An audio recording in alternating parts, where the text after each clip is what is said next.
14. Después miré y aquí el Cordero estaba en pie sobre el monte de Sión, y con él 144,000 que tenía el nombre de él y de su Padre escrito en la frente.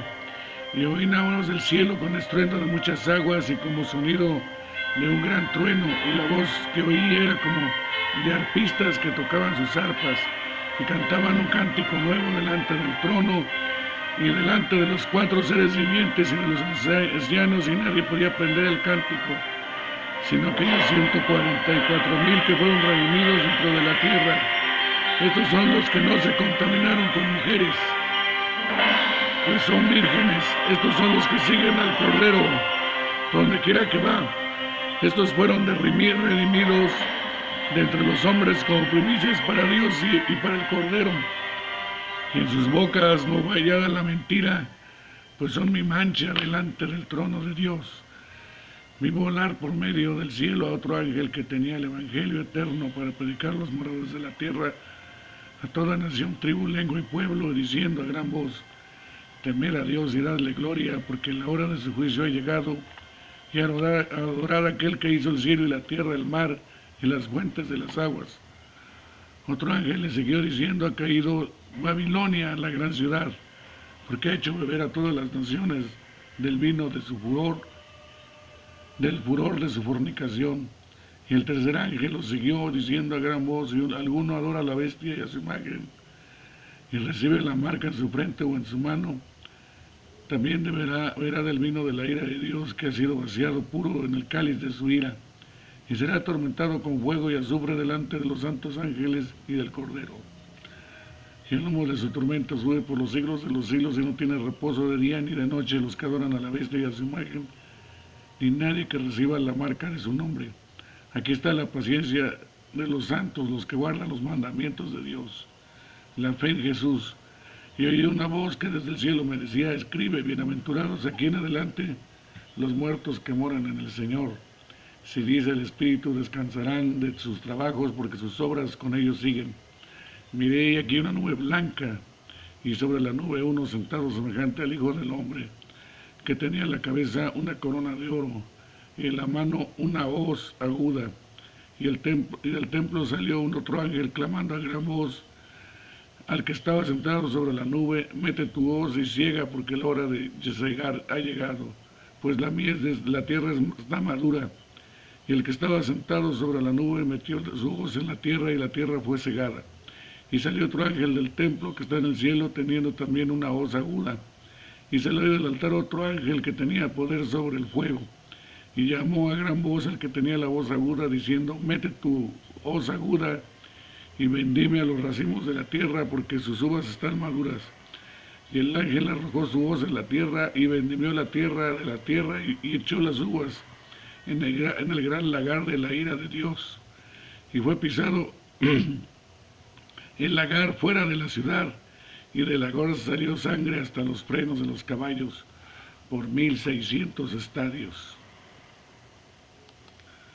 El triunfo de la iglesia. Este capítulo se divide en 3 partes. Note las cláusulas: miré, vi, en los versículos de 1 al 6 y 14, los cuales indican los principios de los 3 párrafos.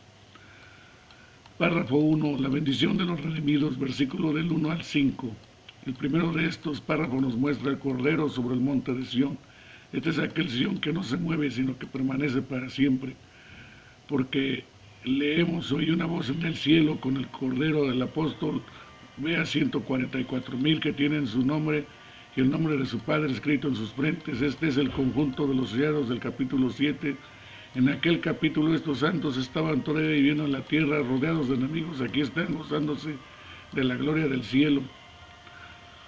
El apóstol oye un sonido procedente del cielo. Los 144,000 cantan el cántico nuevo, es como el ruido de muchas aguas y la voz de un gran estruendo continuo.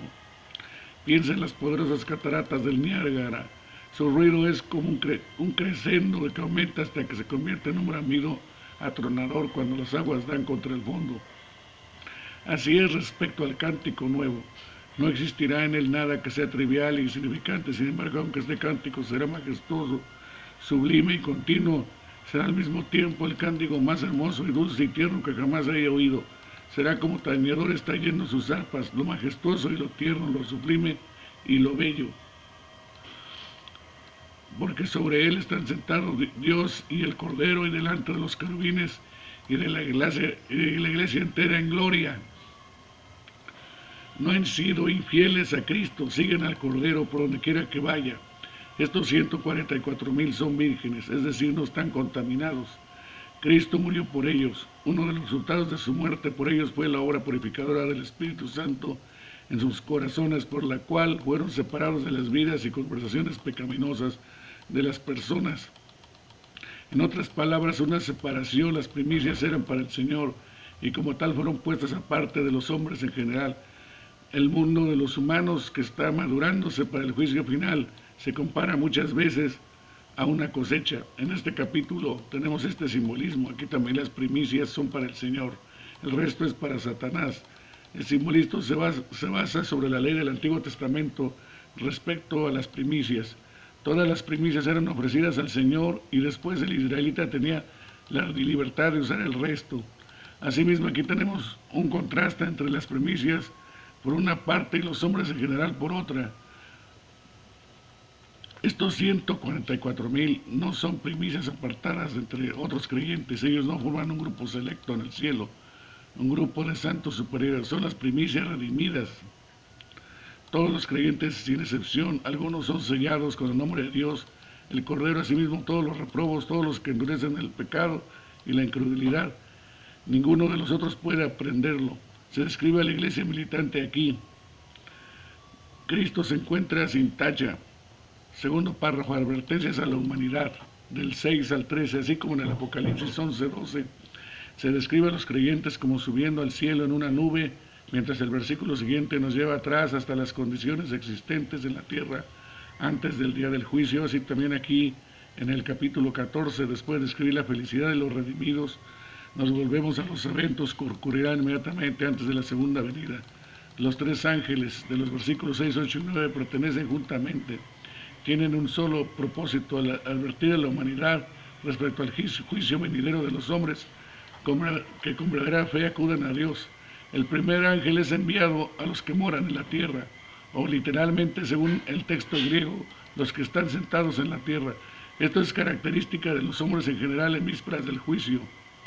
Piensa en el artista callado sobre una roca oceánica, un sitio a propósito donde retratar la belleza de la aldea y sus alrededores. No se da cuenta que la marea está creciendo alrededor de la base de la roca. Se encuentra tan intensamente ocupado en su pintura que no se da cuenta del embate de las olas. No presta atención a las voces de advertencia. Está sentado y continúa sentado ocupado en su pintura. Pero poco a poco será sumergido por las olas. Asimismo, inmediatamente antes del juicio final, las gentes en general estarán de manera fascinadas con los encantos terrenales que no se darán cuenta de que el juicio está acercándose, ignorando así su peligro, hasta que sea demasiado tarde. A esta gente indiferente se le aparece un ángel volando en medio del cielo para ser oído de todos y diciendo: temed a Dios y dadle gloria, porque la hora de su juicio ha llegado.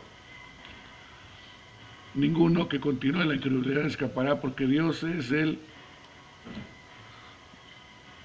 Todopoderoso, aquel que hizo el cielo y la tierra, el mar y las fuentes de las aguas.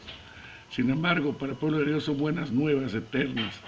Sigue el segundo ángel diciendo: ha caído Babilonia, la gran ciudad, porque ha hecho beber todas las naciones del vino del furor de su fornicación. Babilonia representa al mundo como el centro de seducción. Su ruina es tan cierta que se habla aquí de su caída futura como si hubiese ocurrido ya. Por tanto, que los inicuos se conviertan de su adulterio, apostasía y adoración a la bestia. Note que el dragón tiene ayudantes: la bestia que sube del mar y la bestia que sube de la tierra y Babilonia.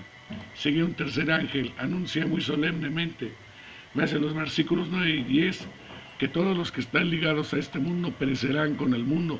Si usted ha escogido servir a Satanás, tendrá que sufrir las consecuencias. No puede pecar y evitar las consecuencias de su pecado. La ira de Dios vendrá sobre los que adoran a la bestia. Aquí en la tierra esta ira está todavía mezclada con la gracia.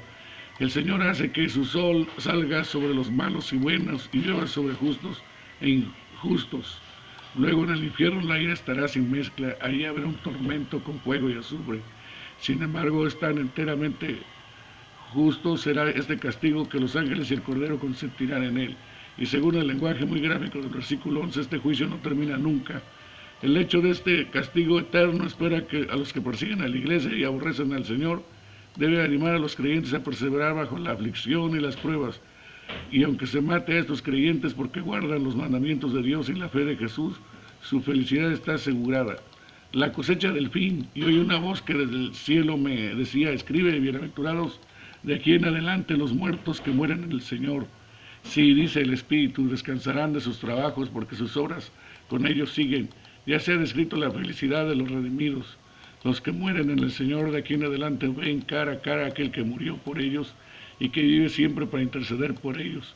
Le ven ahora como el Cordero inmolado. Le ven en la gloria de su naturaleza humana.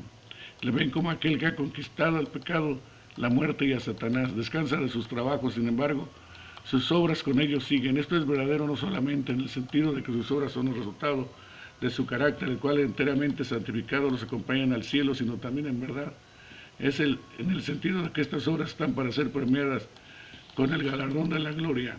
Así el juicio final ha llegado de nuevo, se describe bajo el símbolo de una siga doble. El apóstol ve una nube blanco de color que significa santidad. El color que significa santidad, la nube significa juicio. Sobre la nube está sentado uno semejante al Hijo del Hombre, Jesús. En su cabeza no tiene la corona de espinas, sino la guirnalda de victoria, el estéfanos de oro. En su mano derecha tiene una hoz aguda, está preparado para la siega. Esta siega le pertenece porque los hombres simbolizados por ella son las primicias, puesto que el tiempo del juicio final ha llegado ahora. Un ángel sale del santuario en lugar de la santidad de Dios, comunica al mediador, Cristo el mensaje de Dios, dice este ángel, clamando en alta voz, mete tu voz y ciega porque la hora de cegar ha llegado, pues la mies de la tierra está madura. Mateo 3:12 sirve como comentario suficiente. Recogerá su trigo en el granero.